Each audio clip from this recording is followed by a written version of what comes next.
আপনি কি জানেন সবচেয়ে সহজ ইবাদত কোনটি? যদি না জেনে থাকেন তাহলে আজকের এই ভিডিওটি আপনার জন্যই। সবচেয়ে সহজ ইবাদত কোনটি?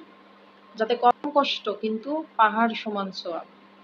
এমন দুটি ছোট বাক্যের কথা কি আপনি জানেন? যা বলতে খুব সহজ কিন্তু কিয়ামতের দিন মিজানের পাল্লায় অনেক ভারী হবে। চলুন আজ জেনে নিই সেই সহজ আমলটি। দুটি বাক্য আছে যা আল্লাহ তাআলার কাছে অধিক প্রিয়। জিহ্বায় খুব হালকা কিন্তু মিজানের পাল্লায় অনেক ভারী। তা হলো সুবহানাল্লাহি ওয়া বিহামদিহি সুবহানাল্লাহিল আযীম। সহিহ বুখারী ৬৬৮২ নং হাদিস।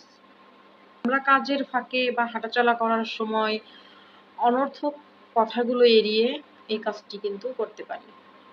জিকিরটি করতে পারি। এতে সময় নষ্ট হয় না। অথবা আমাদের আমলনামায় পাহাড় সমান সওয়াব যোগ হয়। আজ থেকে আমরা নিজেদের জিহ্বাকে জিকিরে সজীব রাখি। ভিডিওটি ভালো লাগলে চ্যানেলটি সাবস্ক্রাইব করে পাশেই থাকবেন। ধন্যবাদ।